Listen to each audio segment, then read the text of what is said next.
Praise the lord. మన ప్రభు అయిన యేసుక్రీస్తు పరిశుద్ధమైనటువంటి నామంలో ఈ ఉదయకాలపు కృపావార్తను వింటున్నటువంటి మీ అందరికీ దేవుని పేరట వందనాలు తెలియపరుస్తూ ఉన్నాను. అందరు బాగున్నారా? మరి పూట ప్రభు మనకిచ్చినటువంటి వాక్యాన్ని మనము పరిశుద్ధ గ్రంథంలో చదువుకుందాం. కొరింథీయులకు రాసినటువంటి 2వ పత్రిక 3వ అధ్యాయము 17వ వాక్యాన్ని మనం చదువుదాం. కొరింథీయులకు రాసినటువంటి 2వ పత్రిక 3వ అధ్యాయము 17వ వాక్యాన్ని మనం చదువుకుందాం.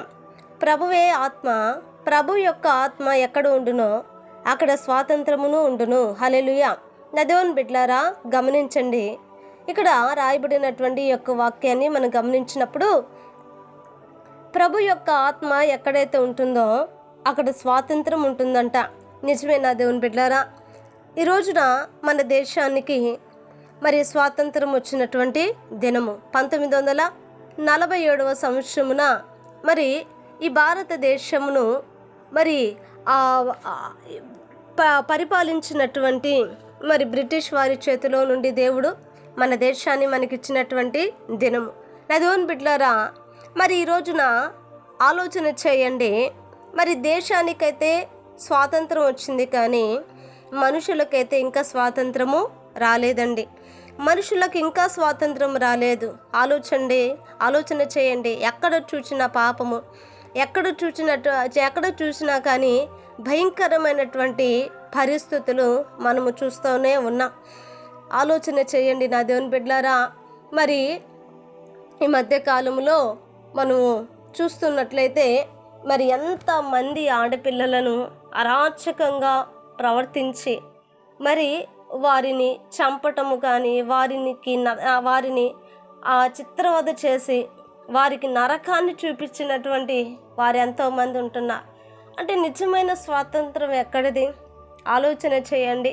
అంతేకాదు, ఒక వ్యక్తి పాపములో ఉండి ఒక వ్యక్తి మరి తను చేయవలసినటువంటి ఒక బాధ్యత తన మీద ఉన్నప్పటికీ ఆ బాధ్యతలను మరిచిపోయి మరి వాళ్ళ ఇష్టానుసారంగా త్రాగుబోతులుగా, తిరుగుబోతులుగా, వ్యభిచారులుగా మరి అక్రమ సంబంధాలు పెట్టుకుంటూ, అంటే విలువలు లేని వ్యక్తులుగా, బాధ్యత లేని వ్యక్తులుగా, ఏ మాత్రము కూడా ఒక బాధ్యత కలిగినటువంటి పౌరులుగా లేనప్పుడు ఆలోచన చేయండి. మన దేశానికి స్వాతంత్రం వచ్చింది అని చెప్పుకుంటూ ఎలా మనం మోసం చేసుకోగలము?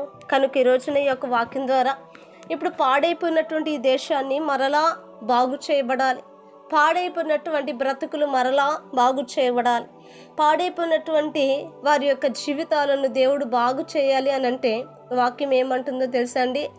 ఆయన ఆత్మ ఎక్కడైతే ఉంటుందో, ఎవరిలో అయితే ఉంటుందో, ఎక్కడైతే సంచరిస్తుందో అక్కడ స్వాతంత్రం ఉంటుందట. హల్లెలూయా. కనుక దేవుని యొక్క ఆత్మ మన మధ్య ఉండులాగున, దేవుని యొక్క ఆత్మ వారిని దర్శించులాగున, దేవుని యొక్క ఆత్మ ఆ బంధకములో నుంచి, ఆ బానిసత్వంలో నుంచి, కట్టబడినటువంటి ఆ కట్లలో నుంచి విడిపించి ప్రభువే వారికి ఒక విడుదలనిచ్చి, ఒక స్వేచ్ఛనిచ్చి, ఒక స్వాతంత్రమును వారికి అనుగ్రహించులాగున ఒక చిన్న ప్రార్థన చేద్దామండి. మహాపరిశుద్ధుడా, మహోన్నతుడా, నీకు వందనాలు, స్తుతి, స్తోత్రాలు యేసయ్యా. ఇదిగో నా ప్రభా, ఈ ఉదయకాలమందు నా తండ్రి మీరు మాతో మాట్లాడినందుకే స్తోత్రాలు. నిజమేనైనా నువ్వెంతైనా నమ్మదగిన దేవుడు కనుక నా ప్రభా, ఇదిగో అయ్యా నా తండ్రి నైనా అయ్యా, కృప చూపుటలో అయ్యా నా తండ్రి నైనా అయ్యా, నీవే నా తండ్రి అయ్యా, మహాఘనుడు నా తండ్రి, నీకు స్తోత్రాలు.